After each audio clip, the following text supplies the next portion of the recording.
Yeah, she's now. Mine's called Samantha. What was it like playing Alan Harville on Supernatural? Say that again, sweetie?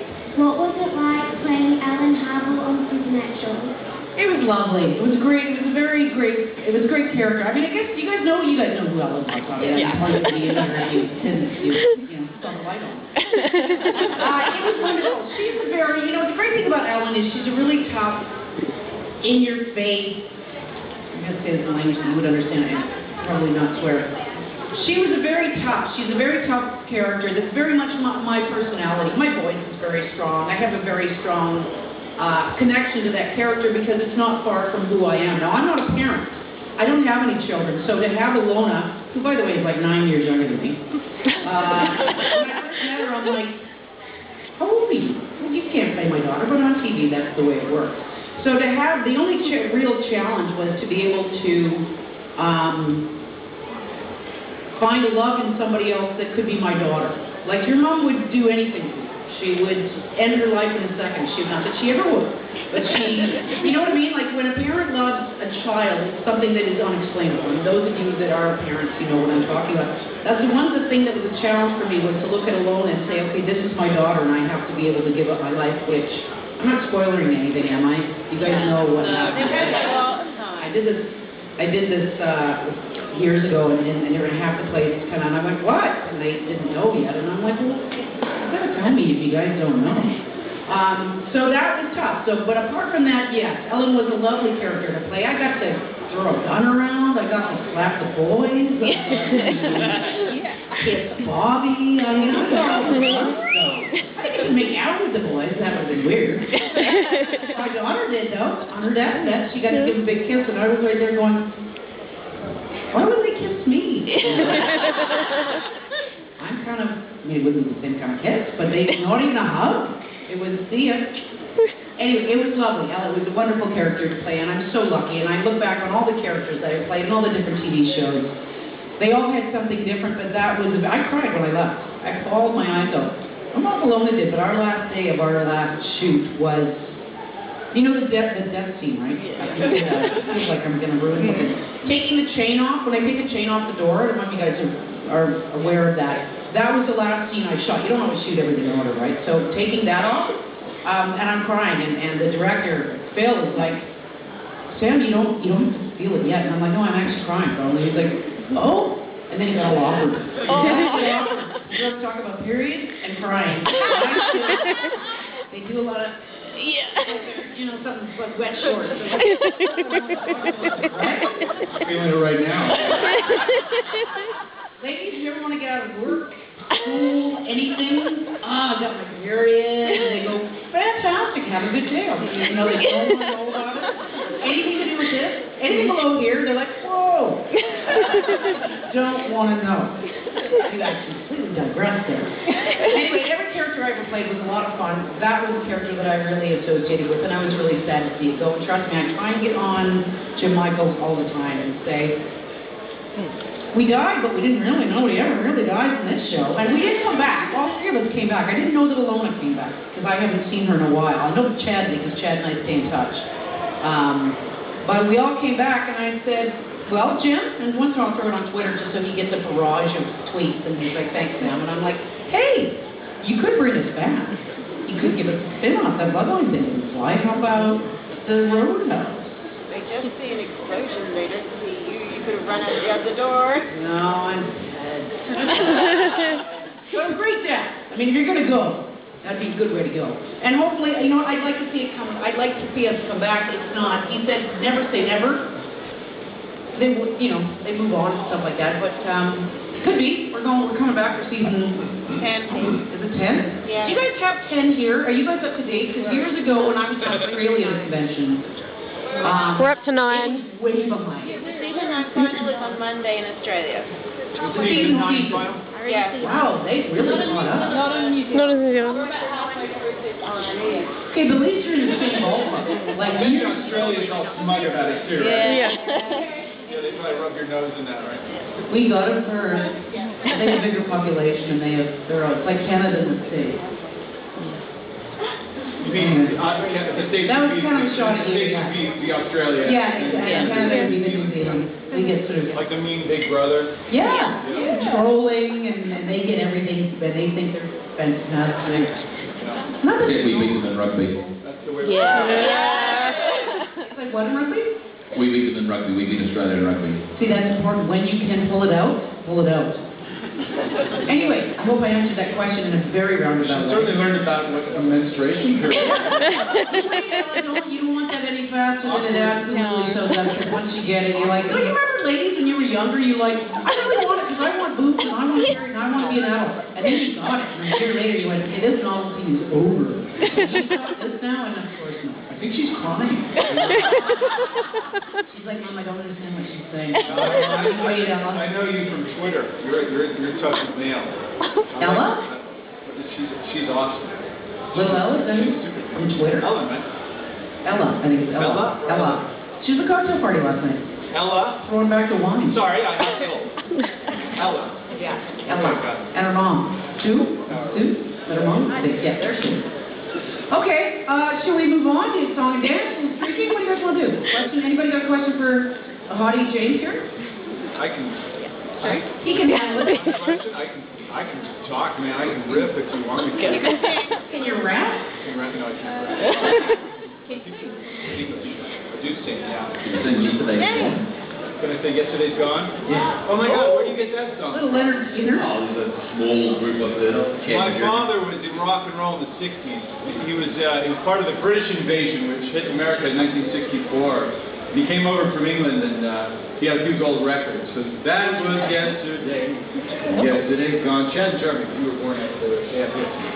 That's my legacy. I was originally raised as a drummer, and my brother was raised as a bass player. So my father had us as what was known then as the rhythm section. And of course I watched the record industry was brutal in those days, and I decided to go into something more secure like television.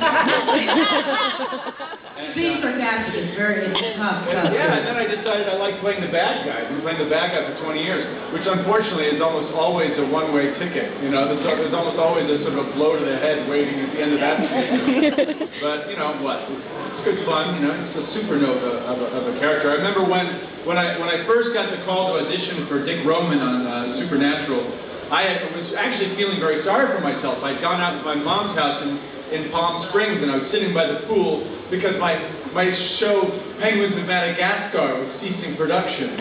I don't know if anybody knows that television show, but as well as playing Dick Roman, I also played the private on the Penguins of Madagascar. Oh, wonderful. And we would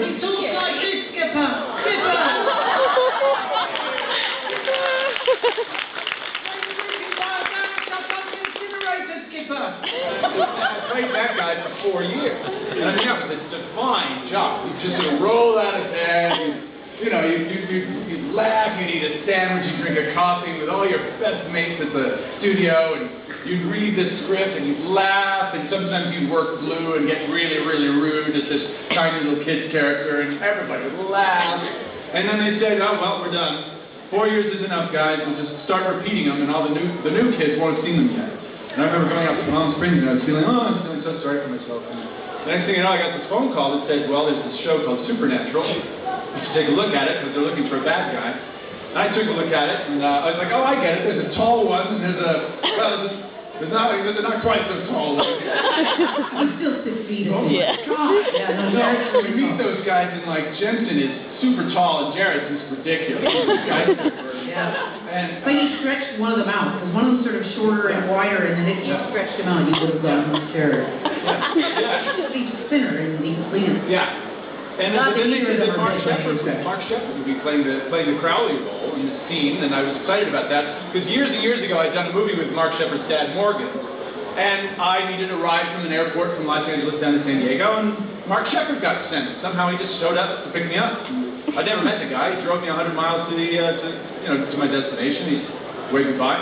And then I said, well, I've always wanted to thank the guy for that. So next thing I know, I was sitting in the back of a limousine in Vancouver, California. He's offering me muffins, which is 100% organic baby uvula or something. Yeah, he's a little that way, isn't he? And we had a good old time. What was funny was the only limousine that they could find. I don't know if anybody remembers the episode where Dick Roman shows up. It was in the back of this sort of stretch SUV. It looks like something you rent for prom, school event, like if you have $60. Yeah. But it was the only one they could get on a moment's notice. So I remember Brian Singer was furious. They were just like, this is ridiculous. There's no way Dick Roman would be driving in this car. But anyways, that's where we were.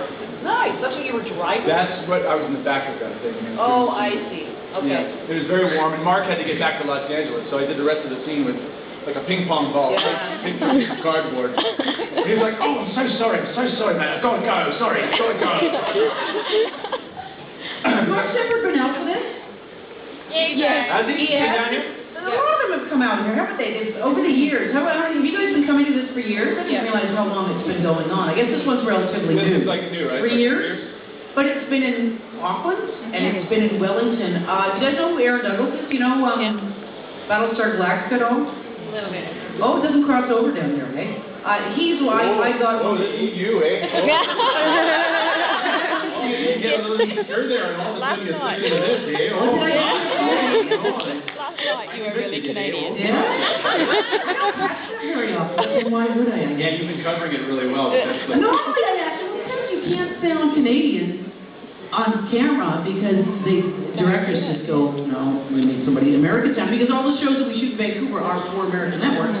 So if you come out sounding really, unless it's like Corner Gas, like they're a Canadian show, it's like CBC, which is our, what do you call it down here where you don't pay for BBC, it's national programming. CBC is our TV network where there's a lot of Canadian shows and, oh yeah, oh gee, oh gee. I mean, I'm exaggerating. It occurs to me though, do we have pretty strong accents, right?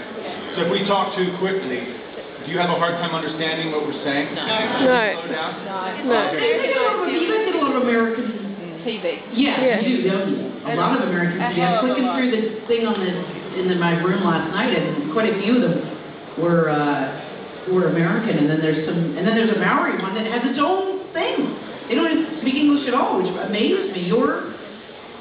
Our historic culture would be Native Indian, which would probably be the same. They were here first.